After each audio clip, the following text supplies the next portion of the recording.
My name is Jason. I'm the co-founder and the CEO of iCleaning. We're a cleaning service provider in Dubai. I'm from Kyrgyzstan. So in 1 year, you tripled the business pretty much. We started as more like a factory for the carpet cleaning, but then we found out that there is a sofa cleaning as well. But there's a better way of doing it, and there's equipment that they need to use it. And we started doing it for our customers. People liked it, so we evolved based on the customer experience. That's how we kept learning, kept adapting our services, and that's how we're growing. We also had a privilege of working with Burj Al Arab.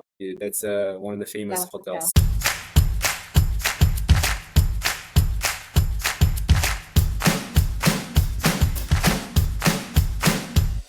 Hi everyone, welcome back to the Service Business Show. Today I have Jason from iCleaning joining me. Hi Jason, maybe you can give everyone a quick intro of who you are and what does iCleaning do? Hi Jingjing, thanks for having me here. My name is Jason. I'm the co-founder and the CEO of iCleaning. We're a cleaning service provider in Dubai here. We also have huge experience working in Kyrgyzstan, which is Central Asia, but for now we're working in Dubai only.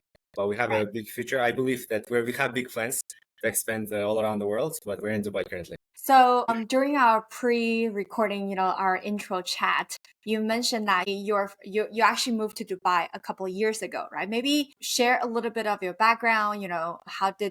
What prompted you to move to Dubai? Well, I'm from Kyrgyzstan, and I moved to Dubai a few years ago, three years ago, more than 3 years ago. Well, I've heard about Dubai a lot, and me being here, I like it. I like the culture here. I like the people here. I like the dynamic of Dubai, like how it grows, how it expands, and we all know about Dubai. Dubai is just, if you look in Dubai, if you ever came to Dubai, like if you look around, you always see like construction going on. They're always building something. If they build something after a few years, they will change it. They will make it better. They will make it newer because they try to attract as many tourists as possible, because the economy depends on the tourism, not on the oil as people might think. So that's why they try to make Dubai as safe as possible, as tourist attractive as possible. What do you think is the biggest difference in between Kyrgyzstan and Dubai? Well, the biggest thing is that in terms of what I meant by culture is that how fast Dubai is. Dubai is more like it's a country. Of course, there's a culture. There's like a local Emiratis. There's around, I think, 10% local Emiratis and 90% expats, which is a very interesting fact to me. It's still like it blows my mind away how many expats more than locals. Yeah. What I meant by the culture is that they treat the country as if not a country, but more like a company. They have a vision. They have plans for the next 10 years, for the next 20 years, for the next 50 years.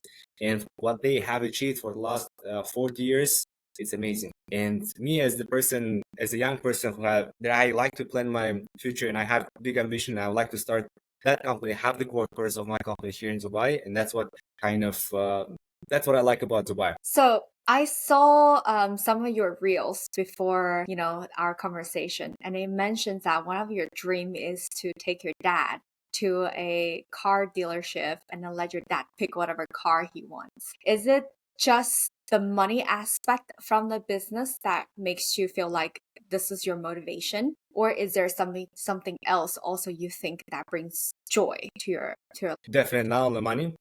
Of course, it's always nice to be able to afford things, especially not for yourself, but also for your family and for your parents, because until you're 18, like parents will always buy you something, especially a father. As a son, you want to be able to afford something for your father, because you always want to make him feel proud, because it's sometimes very hard to get the father's approval. Mother's approval can get kind of easier because mothers are usually, they're kind of kind, but fathers, they tend to be more strict. Yes, it's kind of hard to get their approvals. So I think every son dreams to be able to choose that point where they're like, they can say, Dad, I achieved it. I tried my best. I given my all, and I did what I wanted to achieve, and what I promised you, and I did it. And I think that's what inspires. But for me, that's not the main thing. Financial freedom is, of course, always something nice to have. It's I think everyone doesn't necessarily have to dream about it, but have to strive for it, because the opportunity to follow what you think is your passion is, or what you think is your mission is, because sometimes people are always looking for passion, but I also look into more into my work as a mission, not more like a passion, because I know what I want to achieve, and I know what people deserve. I know that I have responsibility to my partners. I have responsibility to my team, people who entrust their time with me, and I also owe to the customers because we know that before we starting, we knew that we could bring to this market a better quality service, a better quality equipment, something that people deserve better, and that's our mission, and that's what inspires me. What really motivates me is the not the money, but more like what I can do with the money, what I can do with the bigger company, how much more people I can impact with my company. And every day we're growing. There's ups and downs. It always has been, always gonna be there. But overall, that's what inspires me to be able to impact as many lives as possible. And yeah, pretty much it. But the thing is that, you know, having financial freedom and also pursuing this kind of a service line, it's not something on top of people's mind, especially young people, right? In Dubai, there's so many opportunities. There's so many ways to make money. Obviously, people make money from tourism, from oil, right? The old traditional industry, and from real estate, construction. Why did you choose this line? It's not a sexy business, right? Right. And especially if you're in Dubai, you know that everyone who wants to make money, they'll go to real estate. Every Yeah. 10th person is gonna be a real estate agent because that's actually not an easy job, but people still go because there's a possibility to make a lot of money. But I do believe that yes, true, the cleaning industry is not a sexy business. It's not compared to just like you mentioned, like it's not most people, especially young people, they're not proud to say like I'm from this industry. But Yeah. I do believe that if you are in business, if you are good at something, you can make money. Whatever industry you're in, if you are good enough to be able to sell your service, if you're good enough, if your service is good enough that people come back to you, you can make money in any business. I think that's one of my missions to prove that because you don't have. I'm a big fan of like people, Steve Jobs, and I believe Steve is one of the greatest men that revolutionized many industries in terms of like iPhones, laptops, computer. But if you want to impact your country, if you want to bring some value to the people, you don't have to be that smart. You don't have to like come up with something brand new. All you have Yeah. to be is just hardworking and of course like consistent. And I think consistency and beats all the time talent. If you're talented, but if you're not consistent, I think you're gonna have a hard time competing with someone very consistent. Yeah. So when you first started this business, how did you tell your parents, hey, I'm going to Dubai, starting a cleaning company? You know, as you mentioned, people have some sort of there's stigma towards the industry, right? Were they supportive at all, or were they just like, oh, why are you lowering yourself to do cleaning jobs? Well, actually, when I came to Dubai, first I started as a salesman, so I was in a little bit different industry. So I started working there, and I was making good salary. I was not doing bad; I was doing pretty well. So starting a new business was a risky thing, and I was starting Mm, with one of my cousins. He was helping me around. So my parents were not very happy about it, but they trust me because I think many young people they complain about their parents that they don't trust them. I think like trust comes from consistency. Like if you sell yeah. something and then you do it, you achieve it, people trust you more. Parents, family, investors, whoever they are, like you promise something and you deliver it, they trust you more. They trust you more. And if you keep promising, if you keep delivering it, they know that you stand for your words and you do everything to achieve what you want. So I think they were not happy about it, but they asked me a few questions. They were like, "Yeah, dude, if you think this is the right thing to do, you can do it." So yeah, Yeah, you know, I think the stigma is actually getting less and less in the industry. When I first joined my previous company, Helpling, it's primarily doing cleaning first, now obviously doing all different kind of services. My grandpa was saying that you can't even iron your own clothes. Your clothes are always creased. So how do you go and clean other people's toilets? And I was like, Grandpa, it's not. That's not how it works. It's a platform, you know. But obviously, eventually, I have to learn all the different techniques to clean, and then different, let's say, sofa cleaning. I have to learn different methods and different methods. What's the best way to do it? How long does it take to dry a mattress? Things like this, right? But it's really you when you realize this industry, there's so much truth. It's just like fair trade. I'm here to make sure your home is dust free, making sure there's no more, your couch is constantly clean so your kids don't get allergies, right? So it's like real value you see immediately. I saw like one of your staff put ketchup or hot sauce on the sofa, right, and then he just cleaned it very quickly. I think that was in your factory, right? correct. How did you find the, I call it a niche because the market size overall for upholstery is not as big comparing with, let's say, general cleaning or post renovation moving without cleaning. So how do you find this niche to start your business? Well, when we started as a company, we started as a carpet cleaning company, not as a cleaning company, but more like specifically only carpets. We brought up the equipment.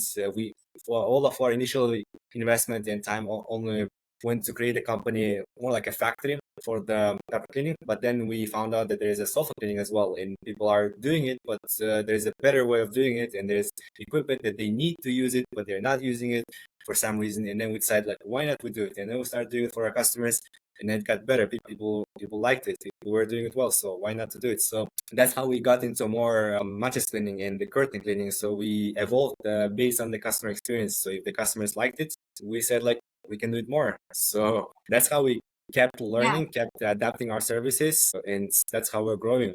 Just like you right. said, I never imagined myself like doing the cleaning myself, but over time, even I don't see myself as a cleaning supervisor. There's a specific person who has a lot more knowledge than me, who has way more experience than me when it comes to carpets. Because carpet cleaning is a whole different world. There's different types of carpets. There's different type of cleaning method. There's different types of shampoo. There's so many things that we need to take a look into it. But it's great because I think it's one person cannot achieve everything. It has to be a team. Mm, Someone who needs to take yeah, responsibility for the cleaning. Someone has to responsibility take for the sales and customer service, because customer experience is not only based on the cleaning itself, but also on customer service.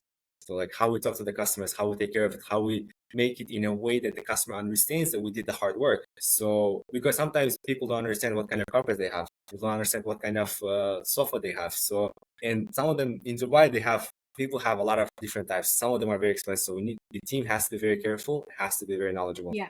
Yeah, fair enough. So how did you kind of pick it up along the way, right? Because you mentioned you were doing sales before. Now you're doing customer support for your company and handling all the customers. What do you think is the most important skill sets in terms of handling clients with expensive items? Well, I think the first thing is the ability to understand the person, what he wants and why he wants. And I think in sales and customer service, the most important skill is communication skill, understanding the person, understanding what he wants, why he wants, and what exactly he wants. Because sometimes people don't know what they want. So Yeah. our job is to identify what they want and to give them what they want. That's pretty much it. And that's the first thing. Second thing probably would be product knowledge. You need to know. Mm, You need to make sure that your product is good, because if the product yeah. is not good, then people will never come back. And I think it comes to like any business, especially in the cleaning, is that when you depend that the customer needs to come back to you and you invest a certain amount of money into marketing to get the attention of the customer, you want to make sure that the customers come back to you. So Yeah. that's the only way you win. Yeah, but also like you only started the company like 2 years ago, right? 3 years ago. More than 1 year, More than one not year even ago. 2 years. Yeah. But your social media, it seems like it's very popular. And then also I can see your website traffic is also going quite well. So how did you kind of build up this whole company from scratch just with your cousin, right? Yes, with my cousin, a few parts. But now my cousin is not here, so I'm handling myself. To start, we had to start with I think any business, especially when it comes to cleaning, you need to use the targeting. So Facebook advertisements, Instagram advertisements. So that's how you get the initial attention of the customer. Besides, like in any business, I think when you start, you need to use your network. So if you know someone, Yeah. that can help you to reach certain people, because also we work with the rest. For example, the number of restaurants that we work, our team goes at night. They do the cleaning at night, and in the morning their chairs are already cleaned for the day. So we work I with see. also hotel apartments. We work with short-term rentals, holiday homes. That's what they're called here. And there's one company that owns like 100 or 200 apartments. That stabilizes our business. So if they need our services, so we're always there for them. So that kind of helps. That stabilizes the business. That's amazing. That just tells you the power of your own network, right? Like especially in this kind of essential service, you know this need to be done. So if you know a lot of, let's say, people in the property space, obviously you have a head start in front of everyone in terms of lead generation. But what about on the service staff side? Where did you go and find the right staff who also have knowledge how to really clean carpets and, curtains? Well, we went to the best company who was doing it well in terms of like any business. we checked. I was very open with them. So I saw their factory. I saw how they were working. We went to, I didn't go, but my cousin went to Turkey. So he looked around. So we were trying to learn from the best. So also there's a community in Russian speaking countries. There's a community for the, I think, carpet cleaning. I was not there, but my brother was there because he was responsible for this job. So he went around, he made sure he found the right people to to do this job. So we found the supervisors, we found the people who can do this job, and we got them. And those are the supervisors. We find people with already experience who knows this job with enough experience. Now, when it comes to like other cleaning stuff, we just find people who are looking for a job, and because cleaning is not something that's it's not a rocket science, so you don't need a diploma, or you don't need something specific that you're looking for. As long as people are hardworking, committed to work, and responsible, I think a skill can be learned easily. It's a matter of time. It's a matter Yeah. of responsibility. It's a willingness and an attitude to really thinking about, okay, I want to go and help this client's house. I want to make sure their home is clean. So when they come home, instead of seeing a mess, now they see a very sparkling, clean home. It's a completely different vibe when they go home, after a busy day. So that's very cool. So in the last year or so, you started out from zero. I'm very curious, how big is your company now? It's as I think I can say that it's going according to the plan, because we realize that the expanding takes time, and we're not rushing, because I know that we're just now laying the foundation. We're laying the foundation. We want to be as careful as possible, because we're putting the company culture. So once we have the company culture, there's a room for expanding. So in cleaning business, I think your service depends. I would say like your service is only as good as your people. So it's a tough thing to do, like, to find the right people, to train them and get them to stay in your company so that they're happy. So I think that's not the most challenging thing, but it's one of the challenging things to do in the cleaning business, because you need to find the right people, train them, and keep them stay in the company. And I think if you can do that, and if you can do the right marketing, and if your team is doing well, you can grow. And as long as you just keep trying to, because like when you start a business, you need to realize if you are starting with your partners, you need to think on the same page with your partners, like, whether you want to stay as this company at this stage, or do you want to keep reinvesting and making sure your service is always on top of the level, and your team is always using the latest equipment, latest safest shampoo, to make sure that we're always on top of the game. And certain amounts should go to the marketing as well. So if people will not use service if they don't know about us. So at least with the chance to people get to know us. Yeah, definitely. So it seems like you have studied quite a bit on the leadership side of things, right? Like what you just said is exactly like what you said before. It's like a good lawyer can save you fortunes, but a bad lawyer will cost you billions, right? I think you said something like that. Yeah, right? True. Yeah, I can see how you lay the culture as a foundation before scaling a company. Where do you think you learn these from? Leadership skills. I think leadership is one of the skills that you learn by doing and working together alongside with people who are better than you and who you think is a good leader. So I didn't go to university. I didn't think that back then it was necessary for me to follow my dream.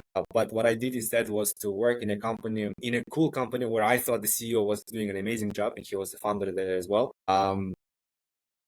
And after a few months, I think 4 or 5 months, I get a privilege of working together with him. So he assigned me to be a branch manager to one of the rural parts. So he was sending me out of the capital city to another city, sorry. And before he did that, for a few months, he assigned me to work along with another manager as well as with him. So for me, it was a great privilege working alongside with him, just to get experience, because he was doing a good business and he was showing great leadership, and the way he was handling his own business was amazing. And if you know about his business, you can see that he put his heart into it. He put his soul into it. You can just feel. So and that's what I try to do in my company as well. I believe that if you go to any company where the CEO is the founder himself, you will see that you can feel the DNA in the company. You can feel like how it's handled, how everything is handled in the business based on the character of the. Yes, 100% agree with you. You can see some CEOs who are extremely aggressive. Everyone in their company is also very aggressive. It's not just like the DNA, right? It's like also people tend to hire people who are similar to them. Right. So if you behave in certain ways, like, people are like-minded, they like each other, they have a common topic, they vibe with each other, right? So Correct. that's why the DNA is so important. It's like this is something I always tell people. When you choose which cleaning, home services company to work together, the most important part is who's leading the business. You just see the CEO and see whether this person is an excellent manager, can lead a team, then you will know how far this company can grow. One of the reasons I reach out to you is exactly because I saw your social, and then I see that you are doing everything yourself, and it seems like it's a very interesting space to do carpet cleaning and to do all these upholstery cleaning, right? Dubai is so fast growing. So what kind of things that you thought in the cleaning industry was true, but now when you're operating it, you're like, oh wow, I did not expect this. Well, I expected when we were making a factory, we were expecting to work with a lot of quantity job because we are a factory, and so we can, with the same amount of people that currently working, we can take a lot more of the orders, and we were expecting to work with more hotels. But now we're more into, I would say, expert carpet cleaning. There are carpets that are extremely expensive, and they bring it to us. So we're more into spending time with more expensive carpets rather than like standard carpets. And we're expecting more standard carpets and doing the volume. But because we expected, whenever you think of the East, Middle East, I thought that there's going to be a lot of carpets. And there are some carpets. I think relatively, like compared to other countries, there are a lot of carpets, but not as much as I expected. And also, there's more expats than local Emiratis. Yeah. So I think that also plays a game. Also, most of our customers are Russians, so that's also an interesting fact. More Russian are customers than local Emiratis.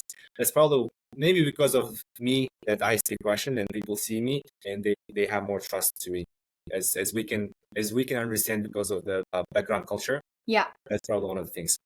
Yeah. Do you see more, so just based on your experience, right? Do you see nowadays there's more Russian expats, or which nationality do you see more in Dubai? Well, yes, definitely. There's for the last 2 years, the amount of Russian-speaking expats has increased dramatically. Even if it affected real estate, the real estate it's just prices went way high up. If we look at the numbers, of course, like there's more Indians, Indians here in Dubai, more the locals. There's a lot of people from Pakistan. There's a lot of people from Philippines. But I think those are three nationalities that major in Dubai. Yeah. The Russians, you can see in certain areas of Dubai. So there are certain areas where you can see like everything written in Russian. Yeah. And the groceries, yeah, you see it because people adapt to it, adapt to it. So also we run ads in Russian as well, so we adapt as well. I see. That's probably why you attract so many Russian clients, because you run ads in their language. And in Dubai, I guess majority of people speak English, but if you are able to run ads in their mother tongue, then people obviously trust you more because they feel like they can communicate with you, they can trust you with their home more. That's very interesting. So do you see kind of there's difference in between different households in terms of cleanliness? Well, we've been serving a lot of customers. Some of them are small apartment like studios. Some of them are such big villas that we're not even allowed to know who's the owner, or like we're not allowed to take phones inside because they don't know we can take a picture or something. So they have different expectations. And some of them are, again, like some of the carpets, some of the curtains, these things are very extremely expensive. So we know them, and I can know the price tag because over time I learned because some of them are expensive. So for those particular jobs, we need to send someone very experienced to make sure the job is done well. Because cleaning is one thing, and the second thing is damaging. Because if it's damaged, it's gonna cost a fortune. Yeah. So he needs to be very careful. And those are the different expectations. We also had a privilege of working with Burj Al Arab. That's one of the famous hotels. So and they have different furniture and the sofa and the curtains that specifically, because a certain company is specifically manufactured for them, because it's a totally different material. Because even their own housekeeping team, they don't know how to clean it, and they cannot replace it. So it's a tough situation for them. So they need to rely on a good cleaning team, and they need to make sure the job is done well without damaging, because there is no replacement. It feels like you have found a very unique position in the market where you're very specialized in this carpets, sofa upholstery cleaning in general, that you're so deep in this that you kind of have the best method for all different kind of material, right? Therefore, you can get a lot more high-end clients. Let's say eventually you want to expand to other services, then immediately you can target high-end clients and these people can pay. That's the best kind of clientele that you can serve. It's like you would rather sell one Chanel bag than 1,000, I don't know, some no-name brand, right? Because the volume and then also the amount of time you invested, the cost to operate this many bags, it's very different than just selling one Chanel bag, right? It seems like you have found a kind of upholstery cleaning for Chanel and Dior instead of the mass. Right. Right. Yeah. I guess so. I guess we're trying to do that, and we're not there yet. So I believe that we're very far from the finish line that we're looking, where we're aiming. So, but I think we know where we're going, and we're doing everything there. We're doing everything to achieve there. So I think yes. Again, like we started only as a carpet cleaning company. Then we expanded to sofa cleaning. Then we expanded to curtain cleaning. So we keep learning. Right. It sounds like you really have your plan set out, right? So what's your dream? Let's say 5 years down the road. What do you think, let's say Jason 2.0, 5 years down the road with cleaning? How do you think the company will evolve in terms of geographics, revenue, and headcount? Well, our plans are to expand within the GCC countries, which are Saudi Arabia, Qatar, Kuwait, all the Arab Emirates, because I personally have been to Dubai, like know the culture, know how business work here, and I quite like it, to be honest, compared to many other countries where taxes are very high. But we do have a dream of expanding all over the world. That's our big ambition. But for now, we know that we need to make sure that our job is always done well, because reputation is something that we don't risk, something that we don't mess around, because we know that we want to build a brand that people trust. And the trust is built on the little things that you do. Over time, it creates the trust. That's what we try to do. Just like Toyota. Most of the time, they don't tell you like they're the best. Everybody knows that in terms of quality of the cars, they are the best. They're not the most luxurious, but they are the most trustworthy in terms of like the quality of the cars. Everybody knows it. They don't have to tell anyone. That's what we try to do. We try to aim that whenever people think about the cleaning, they should think about iCleaning. That's our goal in terms of the quality.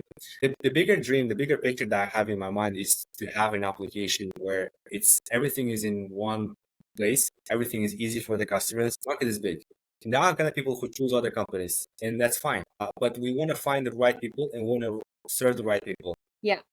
And give them the service that they are looking for. So of course we're not able to achieve. We're not gonna, and that's not our dream to serve everyone.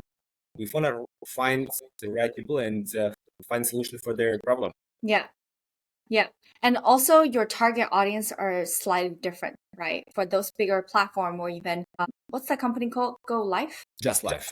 Just Life. Okay. Even like Just Life or Urban Company, I think they're targeting the vast majority of people, who needs quick, efficient, express kind of cleaning service versus you are serving a lot more high-end people with expensive carpets looking for people who can get the job done instead of convenience. So I think the target market is quite different. If you're able to capture this market share, like high-end luxury kind of personal concierge kind of cleaning, or not just cleaning, but personal home concierge, I think the market here is huge for you. So I do think there's a kind of, a unique entry point that you have that can really unlock a lot of door for you, to be honest. Yeah. So I do think that you have an advantage comparing with the rest of the company in the market. So since you started the company a year plus ago, how far are we right now? Well, if we think about it, we started as a carpet cleaning company and expanded. And if we expand, we need to buy a few more equipment. So we did not invest any money from outside. So we just everything that we made in terms of profit, we reinvested in order to get the newer equipment, in order to get the I would say the experts. Sometimes we need to get the expert to train our team to make sure that they know how to do it, because again, like curtain cleaning was something new. So we had to get the person to train our team, and we were comfortable paying them, because we know that the curtain cleaning can be very delicate, and in case of damaging, it can be very difficult for us to recover it. And yet, the curtain cleaning is very interesting for us, because in terms of like we don't spend a lot to clean the curtains. We don't invest like carpets. and yet the check is higher than the carpets. So sometimes there's an interesting. Sometimes you put less, but you are able to get more. So that's an interesting fact. Yes, we started off with I think two cars, one car, and 3-4 people in the warehouse or in the factory. Because the reason why we don't have a lot of people is because everything is automated. Yeah. There's for carpet cleaning. There's a you just have to put settings for the carpets, and the carpet just goes through the cleaning. Just have to make sure that everything goes smoothly. That's what we try to do. As I said, like even if tomorrow our volume of the carpet doubles or triples, we are very comfortable of doing the job. That's amazing. That's what we try to do. And in terms of quality, it gives better than the manual cleaning. And the reason why most people cannot do it is because it requires investments. There's because you need to bring it from outside. It's not manufactured here. And you need to bring it here. You need to make sure documents are correct. And that's money as well. That's time as well. Because even like when we tried to bring the shampoo, the first time we brought it here, it took us 2 weeks. I think it was no problem. The second time we brought, it took us 3 months to get the right documents. In 3 months, it was in the ports. So we were kind of losing money there. Oh But my everything goodness. we learn from our mistakes. For sure, it's a trial and error, right? So in terms of growth, ever since you started, let's say, after the first 3 months, let's call that the incubator period. After that, the business are taking off. Are you comfortable sharing, in terms of percentage, let's say every single quarter you grow by 50%, 100%? Yes, definitely. From the first, let's say like after the 5th month, the difference between after like 5 months old company and now, I would say tripled because we were not as big, and now we're doing much better. Not as good as I would like. Of course, like I think that it comes to like owners, they always want better, faster, like even better. So, but if we are fair, I think if we look at our history, we're doing much better. We're doing much better. We're growing. We see the growth, and I think growth is should be you should always look at the growth because Yeah. sometimes there's ups and downs when you look at the months, especially here in Dubai. Summers are hot, and people don't want to stay in hot air. Especially all the Russians or like expats, they don't stay here. They're not. They're here in Dubai in winter time because it's very comfortable here. The weather is nice, but the summertime it gets very hot.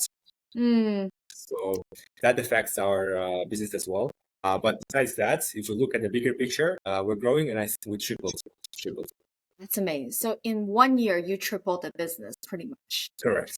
That's amazing. Wow. It's quite inspiring that in a year you quickly found your kind of unique positioning, and also you are able to grow that fast. And it sounds like you're extremely profitable as well, right? And the more volume you get, obviously you get your unit economic becomes even better because you have already invested in a factory, and you have, sounds like, same amount of headcount can handle not even double but triple amount of volume that you come in, right? The only thing that will cost money is to go pick up the carpets and bring it to the factory and bring it back. I think that's probably the only issue that you will have. There's a lot of unexpected things that happen, and over the 1 year, I've learned that there's always something unexpected gonna happen. Just like I said, just like you mentioned, a good lawyer costs a lot of money, but a bad lawyer is gonna cost a fortune. So we always try. What I learned is to get the right team.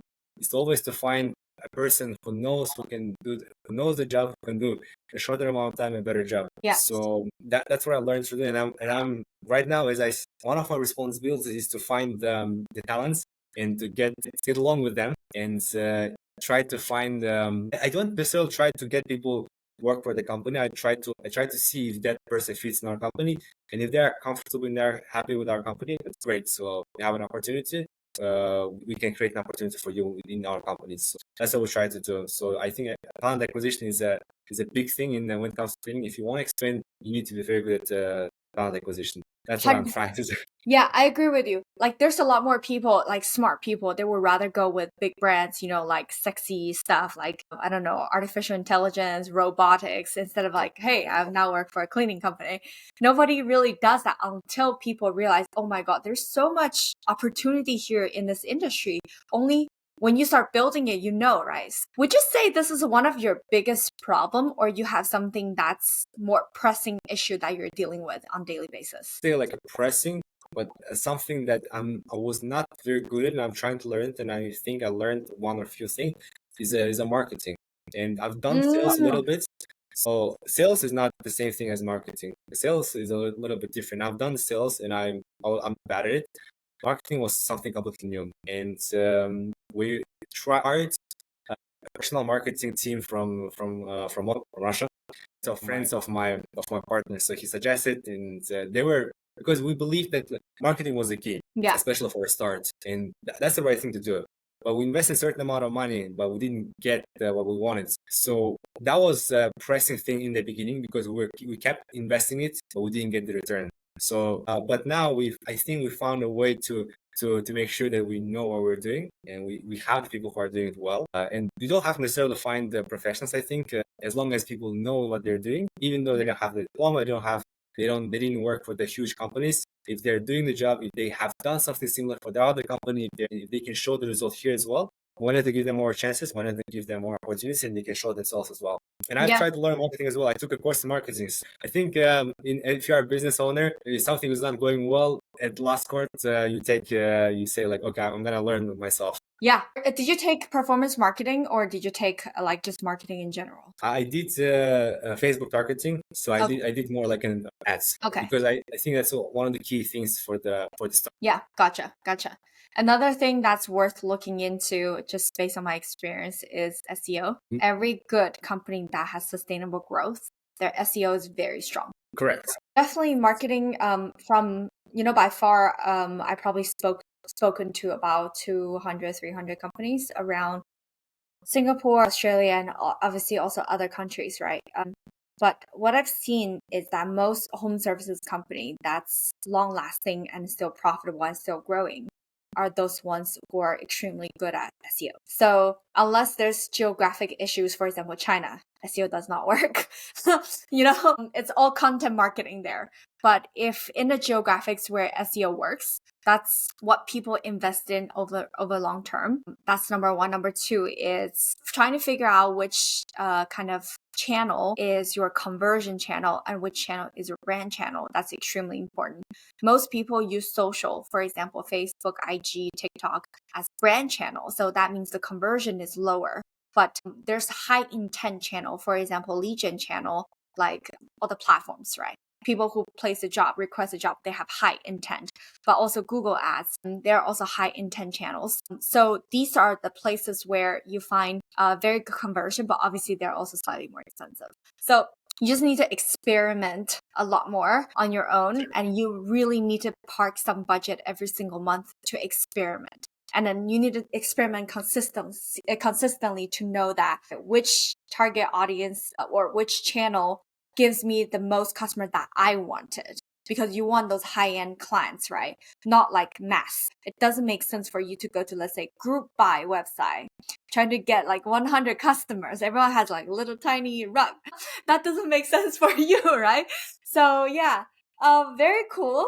I think this was an awesome episode. I learned a lot from you, and then also your story is extremely inspiring. I really look forward to keep following up, with your brand and to see how you guys grow from here. So I just want to close the conversation with thank you so much for joining the show. I wish you best of luck, and I look forward to seeing your business growing.